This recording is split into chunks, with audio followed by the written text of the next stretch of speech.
তো কি অবস্থা মনারা? তো তোমাদের মোটামুটি অনেকগুলো চ্যাপ্টারই শেষ। তো আজকে আমরা নতুন একটা পেজ শুরু করব, নতুন একটা চ্যাপ্টার শুরু করব। সেইটা হচ্ছে জেনারেল ম্যাথের চ্যাপ্টার 17, অর্থাৎ তোমাদের কিসের চ্যাপ্টার বলতো, পরিসংখ্যানের যে চ্যাপ্টারটা, সেই চ্যাপ্টারের 25 বোর্ড সলভ সিরিজ করে ফেলবো। আচ্ছা, তুমি যদি প্রশ্নের দিকে একটু তাকো বা প্রশ্ন নিয়ে তোমার যদি কোনো আইডিয়া থাকে এসএসসি প্রশ্ন, তাহলে তুমি দেখবা যে পরিসংখ্যান থেকে তোমাদের সৃজনশীল আসে কয়টা? দুইটা। পরিসংখ্যান থেকে কয়টা সৃজনশীল আসে? দুইটা সৃজনশীল আসে ভাইয়া। তার মানে আসে এখান থেকে একটা তোমার দিতেই হয়। তার মানে তোমার এই একটা চ্যাপ্টার থেকে সৃজনশীল আসবে কয়টা? দুইটা। সেখান থেকে তোমার একটা অ্যান্সার করতেই হবে। তার মানে পরিসংখ্যানটা তোমার মাস্ট বি করতেই হবে। তুমি অন্য যেসব গ্রুপগুলি আছে, বীজগণিত, জ্যামিতি, ত্রিকোণমিতি, সেই সব গ্রুপ থেকে তুমি চাইলে একটা করে মাইনাস মানে একটা করে চ্যাপ্টার বাদ দিতে পারো, ওতে কোনো সমস্যা নেই। কিন্তু এই যে পরিসংখ্যান, এই পরিসংখ্যান চ্যাপ্টারটা তোমার পড়তেই হবে এবং সেখানে তোমার থেকে অ্যান্সার করতেই হবে।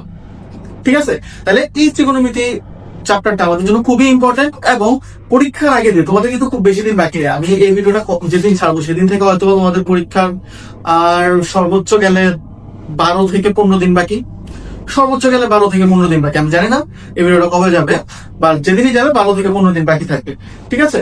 তাইলে এই 12 থেকে 15 দিনের মধ্যে তুমি যদি এই চ্যাপ্টারটা শেষ করে ফেলতে পারো, তাহলে তুমি এখান থেকে 10টা মার্ক ইজিলি তুলতে পারবো। 10টা মার্ক তোমার একদম শিওর, চোখ বন্ধ করে 10 মার্কের সমস্যা। ঠিক আছে? তো চলো আমরা প্রশ্ন দিয়ে আজকে শুরু করি। বলছে কি যে কোন ঢাকা বোর্ড 2025, ঢাকা বোর্ড 2025 বলছে কোন শ্রেণীর উচ্চ সীমা হচ্ছে 65 এবং মধ্যমান হচ্ছে 62.5 হলে ওই শ্রেণী নিম্ন সীমা নির্ণয় করো। আচ্ছা, আমার কি দেওয়া হচ্ছে? মধ্যমান দেওয়া হচ্ছে। তাহলে আমরা কি জানি মধ্যমান? আচ্ছা, ওকে, মধ্যমান সমান সমান আমরা কি জানি? মধ্যমান আমরা সমান সমান জানি হচ্ছে নিম্ন সীমা যোগ উচ্চ সীমা, অথবা উল্টা না, উচ্চ সীমা যোগ নিম্ন সীমা ভাগ 2। তাহলে কি উচ্চ প্লাস নিম্ন ভাগ 2, উচ্চ প্লাস নিম্ন ভাগ 2। তাহলে এখানে মধ্যমান কত দাও? 62.5 দাও, 62.5 দাও। উচ্চ মান কত দাও? উচ্চ সীমা হচ্ছে 65। উচ্চ সীমা কত? 65। নিম্ন সীমা আমি জানি না, নিম্ন সীমা আমি জানি না, ভাগ 2। 2টারে এটার সাথে গুণ দিতে পারি না, 2টারে নিয়ে এসে এটার সাথে গুণ দিয়ে দিতে পারি আর। হ্যাঁ, আচ্ছা,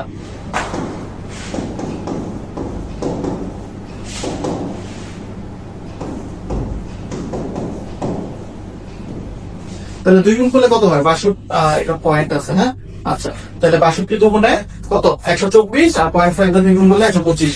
তাহলে কত আসে? 125 আসে।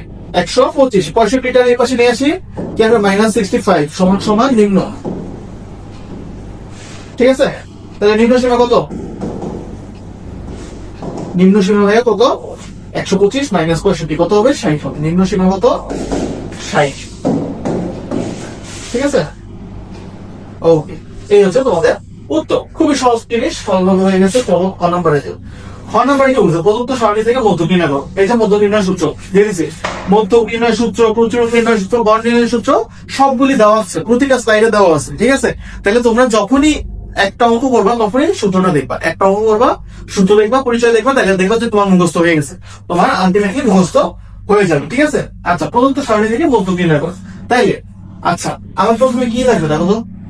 এল মানে কি? মধ্যক শ্রেণী নিম্ন সীমা। হ্যাঁ, মধ্যক শ্রেণীটা কি? মধ্যক শ্রেণী জিনিসটা কি? তো চলো আমরা করি মধ্যক শ্রেণী জিনিসটা কি সেটা আমরা এখন আসি। তাহলে প্রথমত আমাকে আগে এইটারে কি করতে হবে? বক্স আকারে লিখতে হবে। খাতায় পরীক্ষার খাতায় কি করতে হবে? বক্স আকারে লিখে ফেলতে হবে। কয়টা আছে? 1 2 3 4 5 6টা। ওকে, ফাইন। 6টা দিন একটু যথেষ্ট আশা করি, আরো কম দিল। ওকে,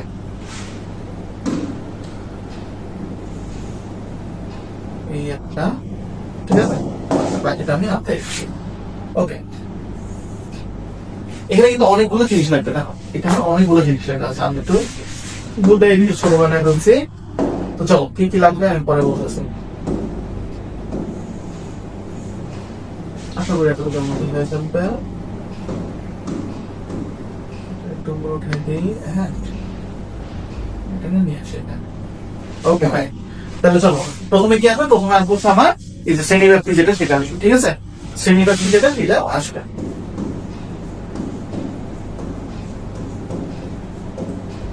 শ্রেণী ব্যাপ্তিটা আমি এখানে লিখলাম। আচ্ছা, তারপর আমার কি লাগবে?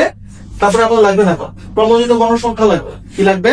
প্রমোজিত গণসংখ্যা লাগবে আর গণসংখ্যা লাগবে, আর কিছু না। কি লাগবে? গণসংখ্যা লাগবে আর প্রমোজিত গণসংখ্যা লাগবে, এর থেকে বেশি কিছু লাগবে। ঠিক আছে? আচ্ছা আসে তাই তাহলে এত বড় দরকার ছিল না। Okay fine. গণসংখ্যা, প্রমোজিত গণসংখ্যা কয়টা? 1 2 3 4 5টা।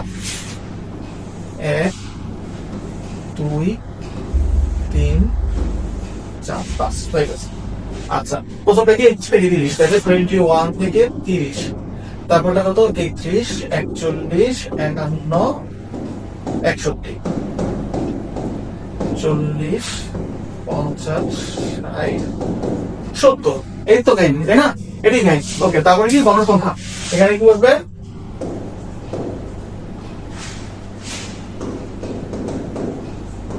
গণসংখ্যা এখানে হচ্ছে ক্রমযোজিত গণসংখ্যা।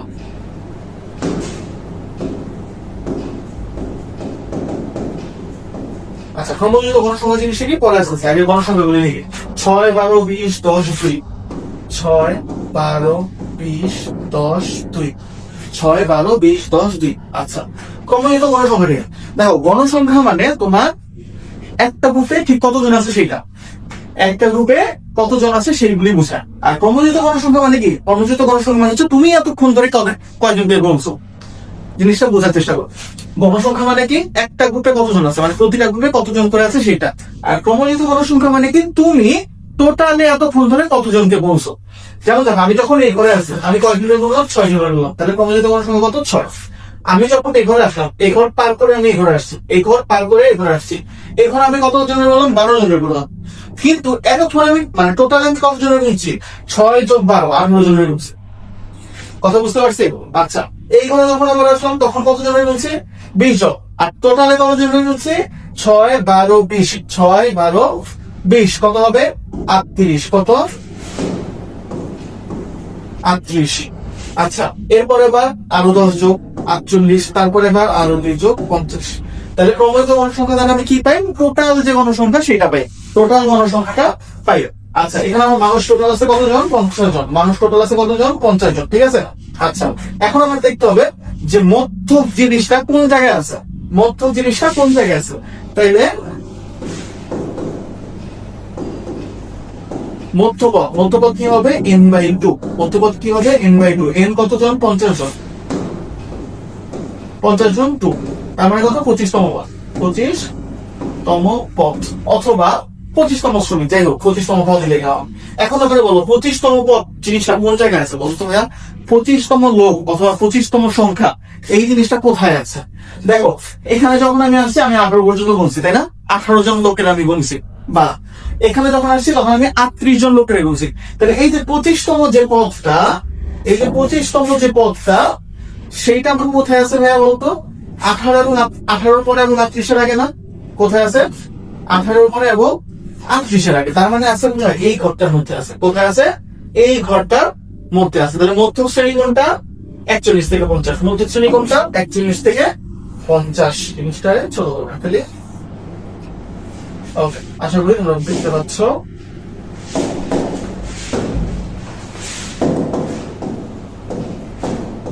সুতরাং মধ্যক শ্রেণী কোনটা? 41 থেকে 50। ঠিক আছে? 41 থেকে 50টা হচ্ছে কি আমার মধ্যক শ্রেণী, কারণ আমার যে মধ্যবিন্দুটা বা মধ্যবর্তী যে পদটা সেটা কোথায় আছে? এই জায়গাতে আছে। এই জন্য আমার প্রমাণিত গণসংখ্যা জিনিসটা লাগে। ঠিক আছে? আচ্ছা, এখন আমরা সূত্র বসাই। সুতরাং মধ্যক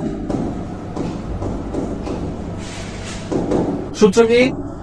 n প্লাস, দেখো n/2 minus xc, n/2 minus xc into কি দেওয়া? h/fm, h/fm। এখন আমরা মান বসাবো। এখন কি করবো? তাকে মান বসাবো। এর মানে কি? মধ্যক শ্রেণীর নিম্ন সীমা। মধ্যক শ্রেণী কোনটা? 41 থেকে 50। এখানে নিম্ন সীমা কত? এই যে 41। নিম্ন সীমা কত? 41 প্লাস n/2, n/2 মানে কত? 50/2। n/2 মানে 50/2। fc দ্বারা কি বোঝাচ্ছে? মধ্যক শ্রেণীর পূর্বের ক্রমযোজিত গণসংখ্যা। মধ্যক শ্রেণীর পূর্বের ক্রমযোজিত গণসংখ্যা। মধ্যক শ্রেণী এটা, এটার ক্রমজিত গণসংখ্যা 30, তাহলে তার পূর্বের ক্রমজিত গণসংখ্যা কত? 18। কত? 18 পূর্বেরটা। আচ্ছা, এইচ দ্বারা কি বোঝায় ভাইয়া? এইচ দ্বারা হচ্ছে শ্রেণী ব্যবধান। এইচ দ্বারা কি বোঝায়? শ্রেণী ব্যবধান। শ্রেণী ব্যবধান কত এখানে? প্রতিবার 10 করে বাড়ছে না? 31 থেকে 21 থেকে 30 10 বাড়ছে, 31 থেকে 40 10 বাড়ছে, তারপর 10 করে বাড়তেছে। আর এফএম, এফএম মানে কি? মধ্যম শ্রেণীর গণসংখ্যা। এফএম মানে কি? মধ্যম শ্রেণীর গণসংখ্যা। তাহলে মধ্যম শ্রেণীর গণসংখ্যা কত এখানে? 20। মধ্যম শ্রেণীর গণসংখ্যা কত? 20। তাহলে এখানে কি করবা? ক্যালকুলেটারে বসাবা। কি করবা? সুন্দর করে পুরোটারে ক্যালকুলেটারে বসাই দেবা, তাহলে উত্তর বের হয়ে যাবে। ঠিক আছে, তো ক্যালকুলেটারে বসানো কি দেখাইতে হবে? চলো দেখাই। ক্যালকুলেটার কোথায়? দেখি।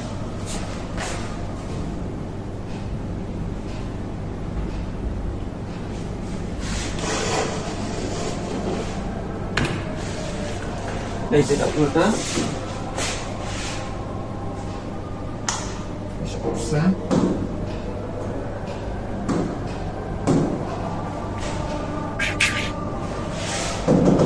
ওকে, আসে 41 প্লাস এখানে কত? 50/2, মানে কি 25 মাইনাস 18। 25 মাইনাস 18, 25 মাইনাস 18 পেলাম ইন্টু 10/20। 10/20 মানে কি? 1/2 ইন্টু 1/2। 1/2 মানে 0.5। টোটাল কত আসে? মোট কত? 44.5। মোট কত? 44.5। 44.5। 44.5। ঠিক আছে, এটা কত নাম্বার করলাম আমরা? খ নাম্বার করলাম। কত নাম্বার করলাম? খ নাম্বার। ওকে, বলো এতগুলোর মধ্যে সমস্যা আছে কেন? এতগুলোর মধ্যে সমস্যা আছে নাই? তাহলে আমার কি জানতে হবে? আমার মধ্যকের সূত্রটা জানতে হবে। আমার যদি মধ্যকের সূত্রটা জানি এবং সূত্রের মধ্যে কোনটা দ্বারা কি বোঝায় সেটা যদি আমরা জানি, তাহলে আমাদের অঙ্ক বের করার কোনো অসুবিধা নেই। কারণ আমরা সূত্রে যা যা আছে সেগুলো একটু ধরে নেবো, আমরা বক্সে বানাবো। সূত্রে যা যা আছে সেগুলো আমরা বক্সে বসাবো। ঠিক আছে, আচ্ছা নেক্সট প্রশ্ন আসি। প্রদত্ত উপাত্তের গণসংখ্যা বহুভুজ আঁকো। প্রদত্ত উপাত্তের গণসংখ্যা বহুভুজ আঁকো। দেখো ভাইয়া, তোমাদের ক্ষেত্রে গণসংখ্যা বহুভুজ আসতে পারে, তারপরে আর কি আসতে পারে? তারপরে আসতে পারে হচ্ছে ওই যে অজীব রেখা আসতে পারে, গণসংখ্যা বহুভুজ আসতে পারে, অজীব রেখা আসতে পারে। আর খুব বেশি রেয়ার প্রশ্ন করলে আয়তলে কষ। ঠিক আছে, তাহলে সবগুলা ক্ষেত্রে তোমাদের বেশিরভাগ স্টুডেন্ট, আমি আজ পর্যন্ত যতজনকে পড়াইছি তাদের মধ্যে বেশিরভাগ স্টুডেন্ট যেই জিনিসটাতে আমার বাধা ফেস করছে এই জায়গাতে, সেটা হচ্ছে আমার এই যে বাংলা লেখাটা। আর কিচ্ছু না। এই বাংলা লেখাটা আমি যে কতবার কত স্টুডেন্টকে বলছি তার কোনো হিসাব নেই। মানে আমি যাই পড়াই সবার ঠিক আছে, পরীক্ষা ক্ষেত্রে নাম্বার কম। কেন নাম্বার কম? কারণ ভাই বাংলা লেখা লিখতে পারি না। আরে আজও একটা বাংলা লেখা, সিম্বল লেখা লিখতে পারবো না কেন? আমি জানি না স্টুডেন্ট, এটা আসলে সমস্যা থাকতে পারে। আমার সময় হয়তো আমার সমস্যা ছিল, আমার এখন খেয়াল নেই। তো এই জন্য আমি করেছি কি, বাংলা লেখার একটা টেমপ্লেট তোমাদের সামনে বানায় রেখেছি। বাংলা লেখার একটা টেমপ্লেটের মতো তোমাদের সামনে বানিয়ে রেখেছে, যে এই লেখাটাই তোমরা যে কোনো জায়গায় ইউজ করতে পারবো। এই লেখাটাকে যে কোনো জায়গায় তোমরা ইউজ করতে পারবো। ঠিক আছে, খালি এখানে খালি ঘরের মধ্যে আর কিছু না কিছু বসাই দাও। তো চলো প্রশ্ন আমরা দেখি। গণসংখ্যা বহুভুজ, যখনই তোমার গণসংখ্যা বহুভুজ থাকবে তখনই তুমি মনে রাখবা যে এখানে তোমার মধ্যমানটা বের করতে হবে। যখনই গণসংখ্যা বহুভুজ চাচ্ছে তখনই তোমার কি বের করতে হবে? মধ্যমান, শ্রেণী মধ্যমান বের করতে হবে। ঠিক আছে, আচ্ছা তাহলে শ্রেণী মধ্যমান আমার বের করে আসতে হবে। ওকে ফাইন, তাহলে আসলে শ্রেণী ব্যাপ্তি গণসংখ্যা শ্রেণী মধ্যমান। ওকে,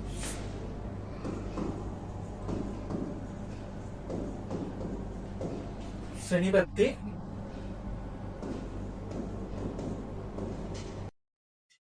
মধ্যমা গণসংখ্যা, শ্রেণী ব্যাপ্তি মধ্যমান গণসংখ্যা। ঠিক আছে, আচ্ছা ফাইন। এখন তোমার কি বের করতে হবে? মানে একটা বসাবা, যেমন কি 21 থেকে 30, 21, 31, 41, 51, 61, 61 পর্যন্ত আছে। আচ্ছা 21 থেকে 30, 40, 50, 60, 70। আমি সবসময় এবার বসে, ঠিক আছে, সিরিয়াল একদম টানা বসে তো। নাহলে একবার 21 থেকে 30, আবার নিচে 31 থেকে 40, মানে সময় নষ্ট। আমি কি করতাম? টানা বসাতাম, আগে পাঁচগুলি বসাইতাম, তারপর হাইফেন গুলি বসাইতাম, তারপর সেকেন্ড গুলি বসাইতাম। ঠিক আছে, আচ্ছা তোমাদের ইচ্ছা, তোমরা জেনে নাও। ওকে, এবার কি? এবার হচ্ছে আমার মধ্যমান 21 থেকে 30, এটার মধ্যমান কত? মধ্যমান কেন বের করে?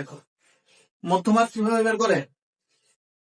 নিম্ন সীমা যোগ উচ্চ সীমা ভাগ 2, নিম্ন সীমা যোগ উচ্চ সীমা ভাগ 2।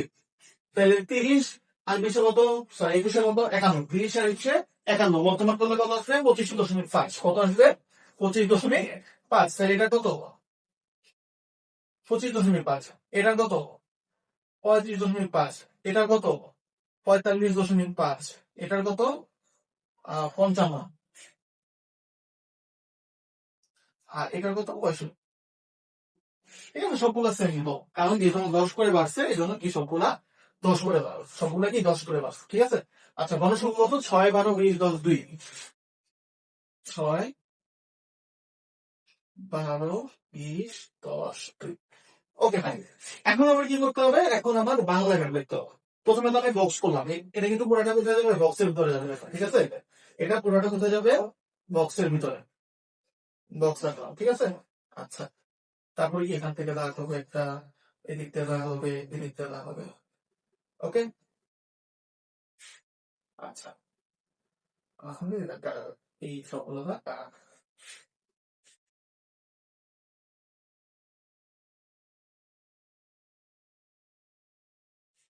ওকে তারপরে কি, তারপরে বাংলা লেখা লিখবো। বাংলা লেখাটা কি ছিল, বাংলা লেখাটা হচ্ছে এরকম যে ছক কাগজের ক্ষুদ্রতম বর্গের প্রতি, আচ্ছা এখানে আমার ছক কাগজের লেন্থের উপরে, সাইজের উপর আমার ডিপেন্ড করবে যে আমি এখানে কত লিখবো। দেখো আমার এখানে কত দরকার, আসলে কয়টা ঘর দরকার। দেখো আমার কয়টা ঘর দরকার, 10 20 30 40 50, তাই না? আমার এখানে কয়টা ঘর দরকার, 50টা দরকার। আমি এখন আমার ছক কাগজ দেখবো যে আমার এখানে 50টা ঘর আছে কিনা, আমার কয়টা ঘর 50টা ঘর আছে কিনা। এটার একটু প্রবলেম, এটা একটু এখানে নিয়ে আসে। ওকে ফাইন, আমি দেখবো কি আমার 50টা ঘর আছে কিনা। তাহলে এই জন্য আমাকে একটা নির্দিষ্ট অ্যাক্সিস আগে দিতে হবে। আগে কি করতে হবে, একটা নির্দিষ্ট অ্যাক্সিস নিয়ে নিতে হবে। ধরো যে আমি একদম ক্লাসের এই কোন অ্যাক্সিসটা নিলাম,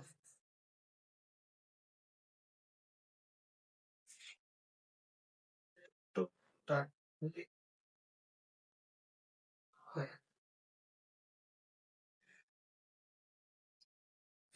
ঠিক আছে, এই ঘরটা নিলাম, আর আমি এখান থেকে নিলাম হচ্ছে এইটা। ঠিক আছে, বাকি হয়েছে, বাট তুমি তো ছক্কা করে সোজা করে দিবা, স্কেল দিয়ে কাজ করবে। ঠিক আছে, আচ্ছা তারপরে আসবে, তারপরে আমি কি করবো, তারপরে আমি দেখবো যে আমার 50টা ঘর আছে। দেখো তো 5টা করে যদি ধরি, 5 10 15 20 25 30 35 40, না এখানে আমার 50টা ঘর শুরু হচ্ছে না ভাই, 50টা ঘর হচ্ছে, হচ্ছে না। তাহলে যেহেতু 50টা ঘর হচ্ছে না, তাহলে আমি কি করবো, 2 দিয়ে ভাগ করে দেবো। 50টা আমি 2 দিয়ে ভাগ করবো, তাহলে কত আসবে 25 না, আমি দেখবো যে 25টা ঘর আছে কিনা। 5 10 15 20 25, 25টা ঘর আছে আমাদের, 25টা ঘর আছে। তাহলে আমি কি করবো, উচ্চতম বর্গের প্রতি এক ঘরকে, প্রতি এক ঘরকে কত করে লিখবো, 2 একক ধরে লিখবো। এক ঘরকে 2 একক ধরো, মানে এটার এক ঘর এখানকার কত, কয় মানের সমান, 2 মানের সমান। তাহলে এটার 25 ঘর এখানকার কত মানের সমান হবে, 50 মান। 25 দুগুণে 50 ভাগের সমান। ঠিক আছে, তাহলে প্রথম বর্গের প্রতি এক ঘরকে 2 একক করে এক্স অক্ষ বরাবর কি রাখতে হবে, এক্স অক্ষ কোনটা হবে, হ্যাঁ এটা এক্স অক্ষ কোনটা, এইটা। তাহলে এক্স অক্ষ বরাবর আমি কি লিখবো, এক্স অক্ষ বরাবর আমি রাখবো হচ্ছে কারেন্ট, এই যে শ্রেণী ব্যাপ্তি। এক্স অক্ষ বরাবর কারে রাখবো, আমি শ্রেণী ব্যাপ্তি রাখবো, অথবা আমি চাইলে মধ্যমান রাখতে পারি। এক্স অক্ষ বরাবর আমি রাখবো কারে, মধ্যমান, কারে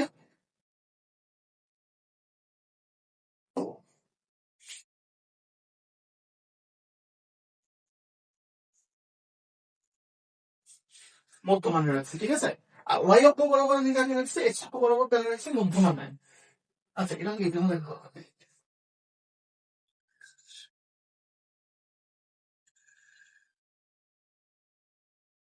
আচ্ছা ওইটা কি লিখছি?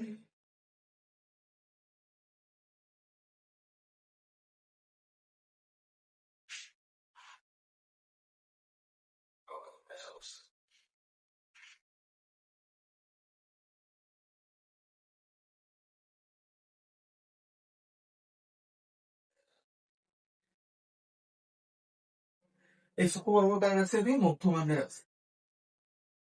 ঠিক আছে, আর ওয়াই অক্ষ বরাবর আমি কারে রাখবো, গণসংখ্যা রাখবো। ওয়াই অক্ষ বরাবর কারে রাখবো, গণসংখ্যা। ওয়াই অক্ষ বরাবর কারে রাখবো, গণসংখ্যা রাখবো।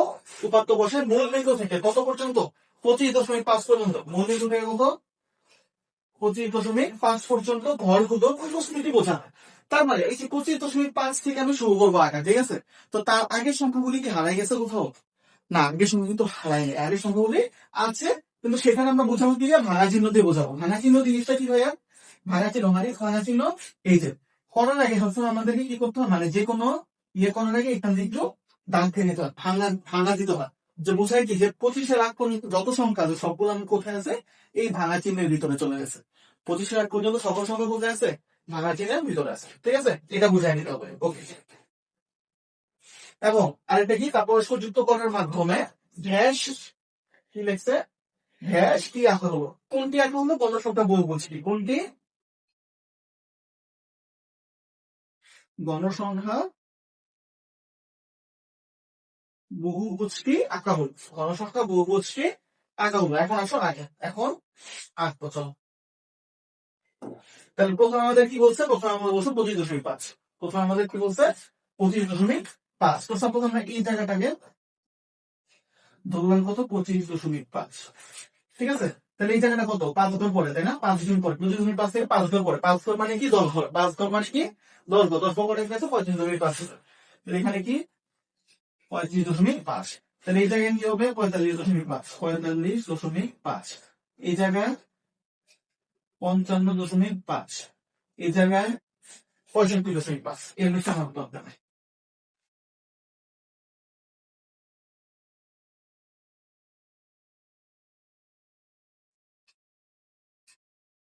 (65.5). ঠিক আছে, এখন আমরা কি গণসংখ্যা, গণসংখ্যা কত পর্যন্ত আছে বলো তো? হ্যাঁ, গণসংখ্যা আছে কিন্তু 20 পর্যন্ত, হাইয়েস্ট কত, 20 পর্যন্ত। আচ্ছা, এখানে তুমি আরেকটা জিনিস করতে পারো, আরেকটা জিনিস কি করতে পারো, যে তুমি বলবা যে এক্স অক্ষ বরাবর এক ঘরকে 2 একক এবং ওয়াই অক্ষ বরাবর এক ঘরকে 1 একক ধরি। এক্স অক্ষ বরাবর এক ঘরকে 2 একক এবং ওয়াই অক্ষ বরাবর এক ঘরকে 1 একক ধরি। ঠিক আছে, এই জিনিসটা আমার ভুলে গেছে, এই জিনিসটা এই টেমপ্লেটটা লেখা দরকার ছিল, যে এক্স অক্ষ বরাবর হচ্ছে, তাহলে প্রথম বর্গে এক্স অক্ষ বরাবর, এটা কি এক্স অক্ষ, এক্স অক্ষ বরাবর প্রতি এক ঘরকে 2 একক এবং ওয়াই অক্ষ বরাবর এক ঘরকে 1 একক ধরি, ওয়াই অক্ষ বরাবর এক ঘরকে 1 একক ধরে আমি জিনিসটা করবো। কারণ গণসংখ্যা কিন্তু আমাদের খুব বেশি নয়, 20 পর্যন্ত আছে, 20 পর্যন্ত কিন্তু এখানে আঁকা যায়, এক ঘর করে ধরলেও কিন্তু আঁকা যায়, এই জন্য আমরা এক ঘর করে করবো। ঠিক আছে, আচ্ছা তাহলে এখানে কত হবে, গণসংখ্যা 5, এখানে 10, এখানে 15, এখানে 20, এখানে 25, এর বেশি দেওয়ানি করতে আমি। আচ্ছা, তাহলে প্রথমটা কত 6, প্রথমটা কত 6, 25.5 কয় ঘর, 6 ঘর, এই যে দেখো এখানে এসে জিনিসটা হবে। আচ্ছা, তারপর এটা কত 12, এটা কত 12, 10, 11, 12, এইখানে কোথাও একটা আসবে। তারপরটা 20, 10, 20 এইখানে, এরপর এটা 10, তারপর এটা 2, এই যে 2 এখানে।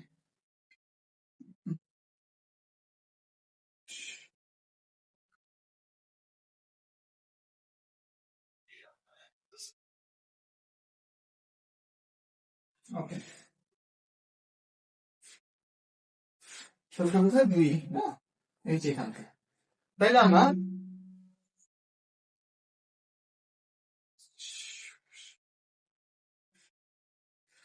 তাহলে আমার জিনিসটা কি দাঁড়াইলো, আমার জিনিসটা দাঁড়াইলো হচ্ছে যে একবার আমি এখান থেকে শুরু করবো, তারপরে এখানে উঠবো, তারপরে এখানে নামবো, তারপরে এই জায়গায় না, শেষ। তাহলে এটা হচ্ছে কি আমার গণসংখ্যা বহুভুজ, এটা কি গণসংখ্যা বহুভুজ, খুবই সহজ জিনিসটা ভাই, খুবই সহজ জিনিস। গণসংখ্যা বহুভুজ আঁকার জন্য সবসময় মনে রাখবো যে আমরা কি আঁকে নিবো, মধ্যমানটা বের করে নিবো, তারপর আমরা টেমপ্লেটটা লিখবো, টেমপ্লেট যেটা দিচ্ছি সেটা লিখবো। এরপরে কি করবো, এরপরে আমি এই ছকটা করবো, মান বসাবো আর তা যোগ করবো, মান বসাবো শুরু করবো, দাগগুলি বা বিন্দুগুলি যোগ করবো, শেষ, এতটুকুই কাজ। ওকে, তাহলে আশা করি রাঘব 2025 এই প্রশ্ন বুঝতে পারছি। আমরা রাঘব 2025 নেক্সট প্রশ্নটা নেক্সট ভিডিওতে আলোচনা করবো। আজকের জন্য এই পর্যন্তই, টাটা।